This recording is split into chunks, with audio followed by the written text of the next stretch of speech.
Hello दोस्तों, कैसे हैं आप लोग। एक बार फिर से स्वागत है आप सभी लोगों का, आप सभी के अपने चैनल सपोर्टिंग आप फार्मेसी में। दोस्तों, जैसे कि आप लोग जानते हैं, हम लोगों ने बी फार्मेसी 8 सेमेस्टर वालों का कॉस्मेटिक साइंस का यूनिट फर्स्ट टोटल पढ़ के कंप्लीट कर लिया है। और आज के इस लेक्चर में हम लोग स्टार्ट करने जा रहे हैं यूनिट सेकंड। और यहाँ पर आप लोग देख सकते हैं, आपका पूरा का पूरा सिलेबस आपका यहाँ पर लिख दिया हूँ। यूनिट 1 से लेकर के 5 तक आप लोग अपने सिलेबस से इसको मैच करना चाहते हैं तो मैच कर सकते हैं। पूरा का पूरा सिलेबस इस कॉपी में लिख दिया हूँ। ठीक, तो आज हम लोग स्टार्ट करने जा रहे हैं कॉस्मेटिक साइंस का यूनिट 2। यूनिट 2 में आप लोगों को 4 चैप्टर पढ़ने हैं, जिसमें से आज हम लोग पहला स्टार्ट करने जा रहे हैं। तो पहला हमारा है principle of formulation and building blocks of skin care product, जिसमें हमें 4 चीज़ों के बारे में पूरा डिटेल पढ़ना है। जैसे कि सबसे पहला हमें फेस वॉश के बारे में पढ़ना है, दूसरा हमें मॉइस्चराइजिंग क्रीम के बारे में पढ़ना है, तीसरा हमें पढ़ना है कोल्ड क्रीम के बारे में, और लास्ट हम लोगों को पढ़ना है किसके बारे में, वनिशिंग क्रीम के बारे में। और इनके एडवांटेज क्या होते हैं, डिसएडवांटेज क्या होते हैं, इनके एप्लीकेशन क्या होते हैं, प्रोडक्ट को कैसे फार्मुलेशन करना है, कैसे बनाना है, ये सारी चीज़ों को आप लोगों को यहाँ तक पूरा पढ़ के आज के इस लेक्चर में कंप्लीट कर देना है। तो चलिए दोस्तों, स्टार्ट करते हैं बिना देर किए हुए। लेकिन स्टार्ट करने से पहले एक बात और, जो लोग चैनल पर नए हो चैनल को सब्सक्राइब कर लेना, बेल आइकन नहीं दबाएं, दबा लीजिएगा, जिससे हमारी नई नई वीडियोज़ को नोटिफिकेशन आपको सीधा और सीधा होम पेज पर ही मिल जाए। तो चलिए स्टार्ट करते हैं सबसे पहले फेस वॉश से। ये सब्जेक्ट आपका बहुत ही आसान है, इसको आप लोग अपने से भी बना करके अपनी लैंग्वेज में इसको लिख सकते हैं। बस थोड़ा सा इनका फार्मुलेशन आपको देखना पड़ेगा, प्रिपरेशन और इवैल्यूएशन देखना पड़ेगा। एडवांटेज डिसएडवांटेज भी आप लोग अपने से भी लिख सकते हैं कि क्या इसके फायदे होते हैं और क्या इसके नुकसान होते हैं। अब देखिए फेस वॉश क्या होता है। फेस वॉश जो होता है क्लीनिंग एक्शन, मतलब हमारे फेस को क्या करता है, साफ करता है और हेल्प करता है प्रॉपर सर्कुलेशन, ब्लड सर्कुलेशन जो होता है प्रॉपर रूप से चलता रहे, उसमें भी ये हमारा फेस वॉश हेल्प करता है। ठीक, एंड दे आर फार्मुलेट, ये जो होता है फार्मुलेट किया जाता है किसके द्वारा, फ्रेश फ्रूट, मतलब फ्रेश जो होता है साफ फ्रूट के द्वारा या फिर हर्ब के द्वारा ये जो होता है फेस वॉश बनाया जाता है। अब ये फेस वॉश बनाया जाता है किस काम के लिए बनाया जाता है, ब्यूटिफिकेशन, मतलब ब्यूटीफुल बनाने के लिए, लोगों को सही बनाने के लिए, साफ सुथरा रखने के लिए ये बनाया जाता है। ठीक, और हमारे टेक्सचर एक्सचेंज, आप हमारे स्किन के टेक्सचर को, हमारे त्वचा के टेक्सचर को क्या करता है, ये इंप्रूव करता है, हमारे स्किन को ब्यूटीफुल बनाता है। ठीक, क्या बनाता है, फेस वॉश के माध्यम से ये सारी चीज़ें होती हैं। फेस वॉश का इस्तेमाल किया जाता है फेस को साफ करने के लिए, हमारे ब्लड के सर्कुलेशन को प्रॉपर ये करता है। ठीक, और ये फार्मुलेट किया जाता है फ्रेश फ्रूट के द्वारा या फिर हर्ब के द्वारा। किसके लिए बनाया जाता है, ये ब्यूटिफिकेशन के लिए बनाया जाता है और टेक्सचर ऑफ स्किन को इंप्रूव करने के लिए ये बनाया जाता है। तो ये सब आसान चीज़ें आप लोग अपने से भी लिख सकते हैं बना करके। अगर हम लोग बात करें कि इनका फार्मुलेशन, मतलब इस चीज़ को बनाते हैं तो इसमें क्या क्या चीज़ का इस्तेमाल करना पड़ता है।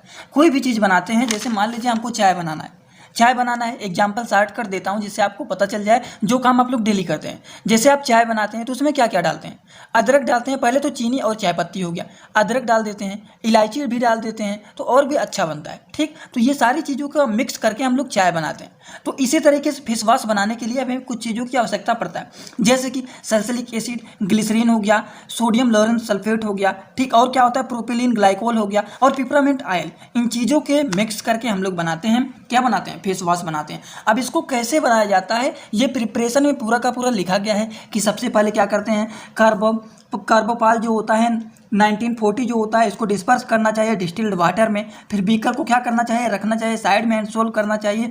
कार्बोपाल 940, ये 940 आप लोग कंफ्यूज मत होइएगा, जैसे पैरासीटामॉल 500 mg हो गया, 650 mg हो गया, तो इसी तरीके से इनका नाम होता है ये from gel. And distilled water and sufficient quantity of methyl paraben should be taken. ठीक, क्या कर रहा है कि डिस्टिल्ड वाटर को लेना चाहिए सफिशिएंट क्वांटिटी में, and methyl paraben and propyl paraben को क्या करना चाहिए, टेक मतलब रखना चाहिए, डिजॉल्व करना चाहिए किसके द्वारा, हीटिंग के द्वारा, वाटर बाथ। तो यही सारी चीज़ें आपको लिखना पड़ेगा कि क्या करना है क्या नहीं करना है। फिर इसको क्या करना पड़ेगा, सॉल्यूशन को कूल करना पड़ेगा, propylene glycol, sodium lauryl sulphate should be added, जो कुछ ऐड करते हैं उसको थोड़ा बहुत कूल करना पड़ेगा, फिर इसको क्या करना पड़ेगा, मिक्स करना पड़ेगा।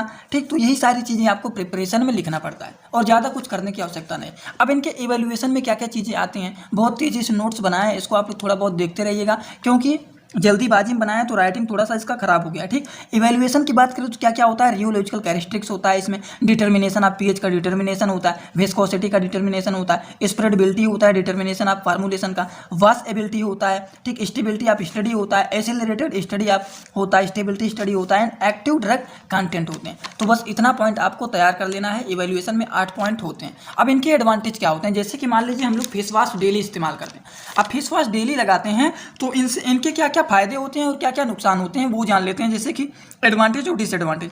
एडवांटेज का मतलब हो गया क्या इनके फायदे होते हैं, और डिसएडवांटेज में क्या क्या इनके नुकसान होते हैं। जैसे कि सबसे पहली बात क्या हो गया ये क्या करता है, हेल्पफुल होता है रिमूव करने के लिए, रिप्लेसमेंट करने के लिए डेड स्किन सेल को, और नए स्किन सेल्स को वहाँ पर लाता है। जैसे मान लीजिए कहीं पर डेड स्किन सेल हमारा कहीं पर स्किन हमारा डेड हो गया है, तो उसको क्या करता है, रिमूव करता है और वहाँ पर नए स्किन सेल्स को क्या करता है, रिप्लेस करता है, वहाँ पर लाता है। और ये क्या करता है, it help to keep skin fresh and healthy. ये हमारे स्किन को फ्रेश बनाता है, हमारे स्किन को साफ करता है और हमारे स्किन को क्या करता है, हेल्दी बनाता है। It make skin look radiant, ठीक, हमारी स्किन को ब्यूटीफुल बनाता है, हमारे स्किन को फ्रेश करता है। जो कुछ आपको समझ में आता है वो आप फेस वॉश का इस्तेमाल करते हैं तो क्यों इस्तेमाल करते हैं, उसका कुछ लाभ होगा तभी ना इस्तेमाल करते हैं। तो जो आपको समझ में आए वो आप लोग यहाँ पर लिख दीजिएगा, और हमें जो समझ में आया है वो आसान भाषा में यहाँ पे लिख दें। इनके डिसएडवांटेज क्या होते हैं। अब देखिए, डेली हम लोग फेस वॉश का अगर इस्तेमाल करेंगे तो हमारे स्किन के ऊपर कुछ हार्म तो होगा, हमारे स्किन के ऊपर कुछ तो अफेक्ट पड़ेगा ही। तो वो सारी चीज़ें आप लोग यहाँ पर डिसएडवांटेज में लिख सकते हैं। अगर हम लोग बात करें मॉइस्चराइजर क्रीम के बारे में, तो देखते हैं बहुत सारे लोगों का स्किन जो होता है वो हमेशा ड्राई रहता है, हमेशा सूखा सूखा रहता है। तो वो लोग ज़्यादातर मॉइस्चराइजिंग क्रीम का इस्तेमाल करते हैं। और जिन लोगों का स्किन मॉइस्चराइजिंग होता है, जिन लोगों का स्किन हमेशा नमी बना रहता है, वो लोग ड्राई क्रीम का इस्तेमाल करते हैं। ठीक, तो चलिए जानते हैं मॉइस्चराइजिंग क्रीम के बारे में। मॉइस्चराइजिंग क्रीम जो होता है ये एक ऐसा क्रीम होता है जो कि क्या करता है, मॉइस्चर के लिए इस्तेमाल किया जाता है, स्ट्रेटम कोर्नियम, ठीक। They make non volatile residual film, जो ये होता है ये बनाया जाता है नॉन वोलेटाइल रेसिडुअल फिल्म के द्वारा, skin capable and retaining skin moisture as well as moisture provide. ये जो होता है ये बनाया जाता है नॉन वोलेटाइल रेसिडुअल फिल्म के द्वारा, और ये जो होता है बनाया जाता है इसलिए जिससे हमारा स्किन जो होता है मॉइस्चराइजर बना रहे। जैसे किसी लोग का स्किन जो होता है हमेशा सूखा सूखा रहता है, तो उसका इस्तेमाल करते हैं तो स्किन जो हमारा होता है हमेशा मॉइस्चर बना रहता है, नमी वहाँ पर बना रहता है और स्किन हमारा फटता नहीं, ड्राई हो जाता है तो स्किन हमारा फटने लगता है। तो इस केस में हम लोग इसका इस्तेमाल करते हैं। अब मॉइस्चराइजर क्रीम को हम लोगों को अगर बनाना है तो उसमें हमें किन चीज़ों का इस्तेमाल करना पड़ता है, जैसे कि देखिए सेमी सॉलिड इमल्सन हो गया, ठीक, इज नोन एज क्रीम। अगर हम लोग सिंपल रूप से बात करें कि जो होता है मॉइस्चराइजर क्रीम ये किस फॉर्म में होता है, चाहे जनरली रूप से इमल्सन होता है, जैसे कि ऑयल इन वाटर के फॉर्म में होता है। जब ऑयली फॉर्म में रहेगा तभी ना हमारा स्किन जो होता है वो मॉइस्चराइजिंग होगा। अब इसको हम बात करें अगर फार्मूलेशन की, मॉइस्चराइजर क्रीम में बनाने के लिए क्या क्या चीज़ें इसमें लगता है, तो क्या होता है इसमें होता है हमारा डिनोलाइज्ड डीऑयनाइज्ड वाटर हो गया, मेथिल पैराबीन सॉर्बिटाल हो गया, 70% सॉल्यूशन होता है, प्रोपेलिन ग्लाइकोल होता है, कार्बमर 1940 होता है, ठीक, और 2% डिस्पर्सन होता है। अब इसी तरीके से ग्लिसरॉल में हमारा मोनोसेट्रेट हो गया, मिनरल ऑयल हो गया, कार्प्रिल हो गया, कैप्रिक इसको बोल सकते हैं। तो ये सारी चीज़ों के मिक्सिंग से ये बनाया जाता है। प्रिपरेशन की बात करें तो सिंपल रूप से लिख सकते हैं कि ये सब चीज़ों के द्वारा हम लोग इसको बनाते हैं। कैसे बनाते हैं, कितने % पे इसको हीट किया जाता है, वो देखिए बस इतने छोटे पॉइंट में लिख दिया हूँ, आप लोग एक बार देख लेना, समझ में आ जाएगा। इवेल्युएशन की बात करें तो इवेल्युएशन क्या क्या होता है, इसमें होता है सेल टर्न ओवर टेस्टिंग होता है, इन विट्रो इंस्ट्रूमेंटेशन होता है, in vitro testing for the moisturiser होता है। तो ये होता है, आपको समझाऊंगा कोल्ड क्रीम के बारे में बहुत ही आसान भाषा में, तो वो टॉपिक भी देख करके जाइएगा। लेकिन उससे पहले आप लोग थोड़ा सा जान लीजिए मॉइस्चराइजिंग क्रीम जो होता है इनके एडवांटेज और डिसएडवांटेज क्या होते हैं। अब एडवांटेज तो समझ में आ गया, जिनका स्किन ड्राई होता है उनको ये लगाया जाता है जिससे हमारा स्किन जो होता है सॉफ्ट बना रहे, ठीक, और भी कोई प्रॉब्लम ना आए, तो उस केस में हम लोग इसका इस्तेमाल करते हैं। इनके कुछ डिसएडवांटेज भी होते हैं, डिसएडवांटेज आसान भाषा में लिखे हैं, इसको आप लोग लिखना चाहते हैं तो लिख सकते हैं। बहुत ही आसान नोट्स बनाया हूँ, आप लोग इसको देख करके यही वीडियो को रोक करके लिख लेना, एकदम आसान है ये। कोल्ड क्रीम की बात करते हैं तो कोल्ड क्रीम जो होता है ये किस फॉर्म में होता है। कोल्ड क्रीम जो होता है ये क्या होता है, वाटर इन ऑयल या फिर ऑयल इन वाटर टाइप का इमल्सन होता है, जिसमें हम लोग ऐड करते हैं सर्टेन फैट, जैसे जनरली बीज वैक्स के द्वारा इसको बनाते हैं। हम लोगों ने इसको बनाया भी है, कोल्ड क्रीम को लैब में बनाया भी है। इसमें हम लोग क्या क्या चीज़ें मिक्स करते हैं, वो सारी चीज़ें, यही सारी चीज़ को मिक्स करके हम लोग बनाए थे। जैसे कि हम लोग क्या क्या लिए थे, ऑयली फेज में हम लोग ले लिए थे कोकोनट ऑयल, मिनरल ऑयल में लिक्विड पैराफिन लिए थे। अगर लिक्विड पैराफिन नहीं मिलता है तो कोकोनट ऑयल के द्वारा से आप बना सकते हैं बीज वैक्स, ठीक। उसके बाद एक्वस फेज में जैसे बोरेक्स हो गया, वाटर की जगह पर वाटर ले सकते हैं, डिस्टिल्ड वाटर है, ठीक है। नहीं तो अगर आप लोग इसके जगह पर गुलाब जल का इस्तेमाल करते हैं तो और सही है। प्रिजर्वेटिव का इस्तेमाल किया जाता है जिससे हमारा जो कोल्ड क्रीम होता है वो लंबे समय तक स्टेबल बना रहे, और परफ्यूम मिलाया जाता है जिससे वो थोड़ा सा अच्छा सुगंधित रहे। तो इसका मैंने वीडियो भी बनाया है, सोचा था यूट्यूब पे अपलोड करने के लिए कि किस तरीके से बनाया जाता है, लेकिन अभी अपलोड नहीं किया है उसको, सोच रहा था अपलोड करने के लिए। अगर आप लोग चाहते हैं कि इसको अपलोड कर दें तो कमेंट बॉक्स में बताइएगा। वैसे लगता नहीं ज़्यादा इंपॉर्टेंट है कोल्ड क्रीम का बनाना, क्योंकि इसे तो आप लोग बहुत ही आसानी से बना लेंगे कि किस तरीके से बनाना है। ठीक, तो ये देखिए कोल्ड क्रीम क्या होता है, इस तरीके से लिख सकते हैं। इनके प्रॉपर्टीज क्या क्या होते हैं, सिंपल रूप से लिख सकते हैं। इनके प्रिपरेशन क्या क्या होते हैं, फार्मूलेशन समझ में आ गया ना, क्या क्या चीज़ मिक्स करके बनाते हैं। अब प्रिपरेशन में क्या क्या लिखना है, कैसे बनाना है, वो सारी चीज़ों को यहाँ पर लिख सकते हैं। सिंपल रूप से देखिए क्या किया जाता है, बीजवैक्स जो होता है उसको मेल्ट किया जाता है कंटेनर में। उसमें क्या करते हैं, वाटर के द्वारा वाटर को बीजवैक्स में डाल करके उसको मिक्स कर देते हैं। जैसे कोकोनट ऑयल हो गया, उसी में डाल करके आप लोग 70 डिग्री टेम्परेचर पर आप लोग उसको मेल्ट करेंगे तो धीरे धीरे करके वो घुल जाएगा बीजवैक्स। लेकिन बीजवैक्स को आप लोग सबसे पहले क्या करना, छोटे छोटे पार्ट में उसको तोड़ देना, कट कर देना किसी चीज़ से, तब उसके बाद करना। नहीं तो इतना बड़ा अगर मान लीजिए है और उसी को आप लोग हीट कर रहे हैं तो जो कंटेनर होता है अगर कांच का है तो वो फट भी सकता है, तो आपको उसका ध्यान रखना चाहिए।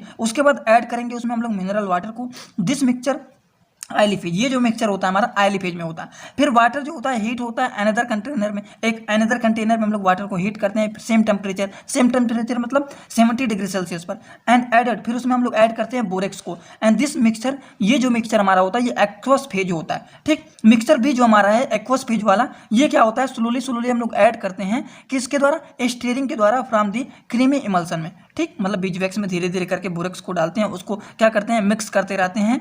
तो ये सारी चीज़ आप लोग इसमें लिख सकते हैं। उसके बाद लास्ट में परफ्यूम को ऐड करके प्रिजर्वेटिव डालते हैं, परफ्यूम डालते हैं, इसी के द्वारा हमारा बन के रेडी हो जाता है।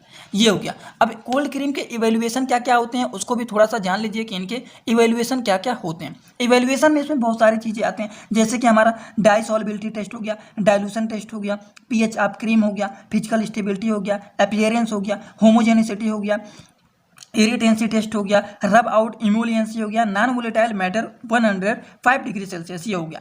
एडवांटेज डिसएडवांटेज देख ही सकते हैं आप लोग, कितना छोटा कॉलम में बना करके दोनों को लिख दिया हूँ। आप लोग कॉपी में वीडियो को रोक करके लिखना चाहते हैं तुरंत इसको लिख सकते हैं। एडवांटेज डिसएडवांटेज आपके एग्जाम में शायद पूछ ले, तो आप लोग इसको छोड़ना मत, जरूर इसको लिख लेना।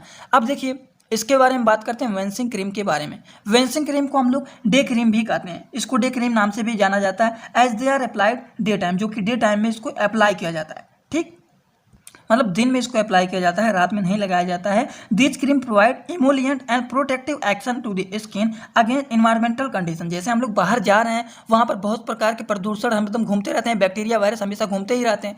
तो इन्वायरमेंटल कंडीशन जो होते हैं, बैक्टीरिया वायरस जो घूमते रहते हैं, उनके अगेंस्ट ये काम करते हैं।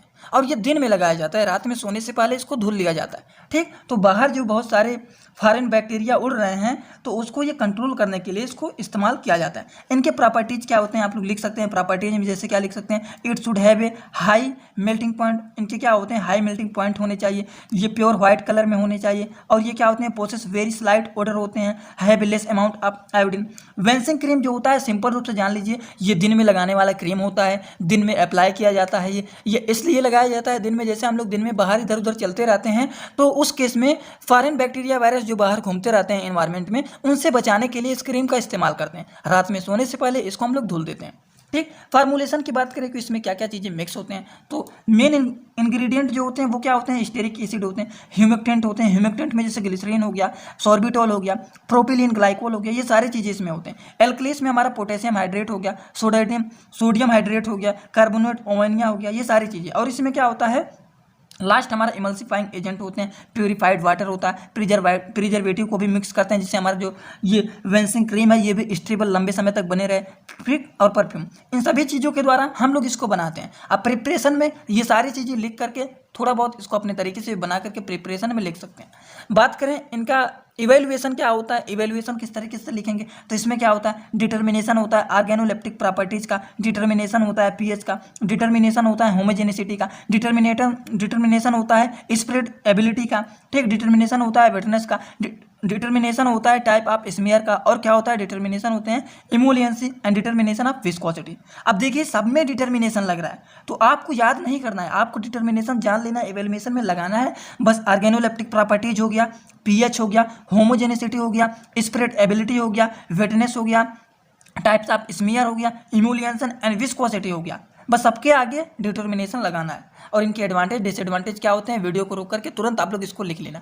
और इसी के साथ आपका ये चैप्टर यहीं पर होता है कंप्लीट। वीडियो कैसा लगा कमेंट बॉक्स में जरूर बताइएगा। इससे पहले जो लोग चैनल पर नए हों, चैनल को सब्सक्राइब करके बेल आइकन दबाना मत भूलिएगा। बहुत जल्द आपको दूसरा पार्ट मिल जाएगा इसी ही चैनल पर।